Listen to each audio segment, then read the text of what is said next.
Let's do another example. Here in example 4, it asks me to approximate the definite integral from 1 to 4 of x squared minus 2 with respect to x. We want to do the approximation with a Riemann sum using 6 rectangles and the left-hand rule. Remember, this definite integral is the area under the curve x squared minus 2. So we are in fact approximating an area under a curve, or rather the signed area, because some of this will fall below the x-axis, using 6 rectangles. When I do this problem, I am no longer going to write the big summation notation.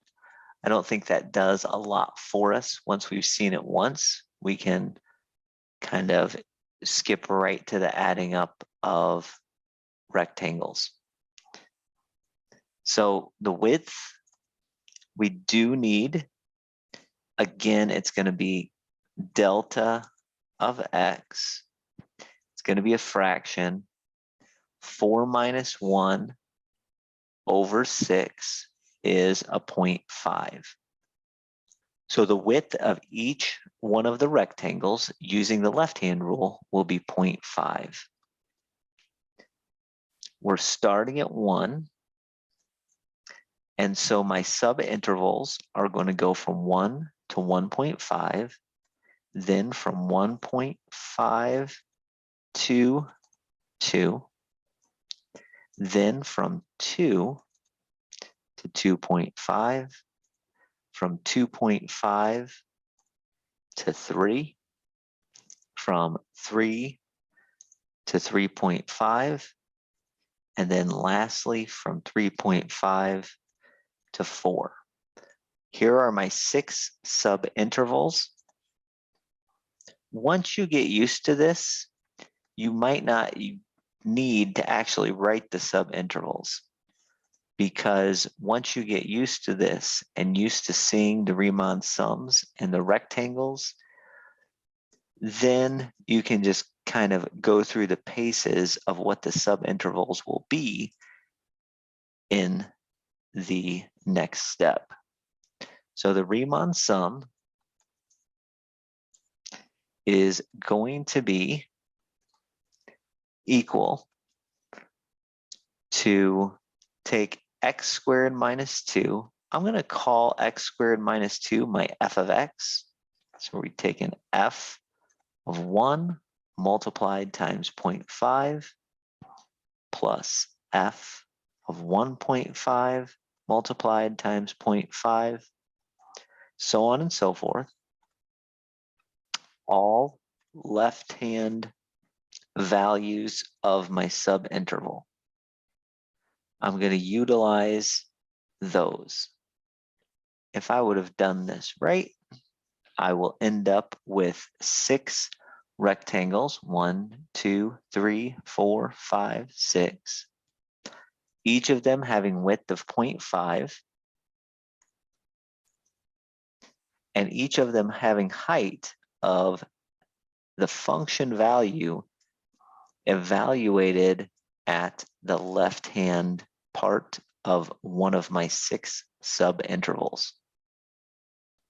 I'll factor out the 0.5 again.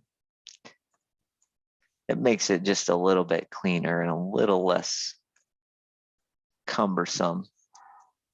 But I do have to remember to to multiply by 0.5 once I've done my sum at the end. The function that I'm using is the inside function here, the x squared minus 2. So my approximate values that I'm going to be multiplying by 0.5 are what I get when I plug in 1 into that x squared minus 2, that gives me a -1. When I plug in 1.5 into that, 1.5 squared minus 2 is a 0.25, and so on and so forth. Notice that this f of 1 is negative. That means we are under the x-axis. In terms of the signed area, that means that part is counting as a negative. We've seen that before. If we finish this out, let's go ahead and do that. We have 6 numbers that we're adding up. I have to plug in each one on my own.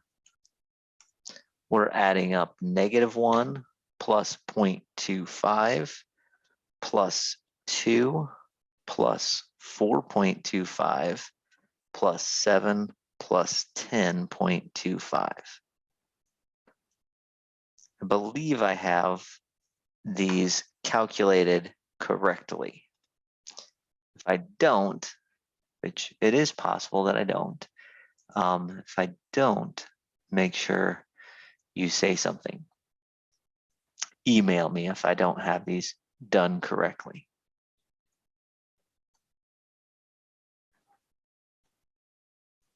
That sum adds up to 22.75. Then we multiply by 0.5 and get 11.375. What we're saying is that this definite integral is approximately, let's find that approximately symbol again, is approximately 11.375 according to a Riemann sum using 6 rectangles. So the signed area of x squared minus 2 between 1 and 4 is approximately 11.375.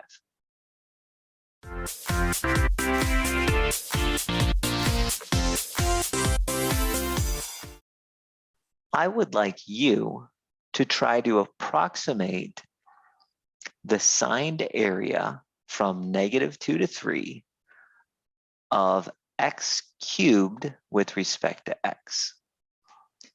Use a Riemann sum with 5 rectangles and utilize the right-hand rule. Go ahead, push pause, do that on your own, and then come back and I will quickly go through the answer.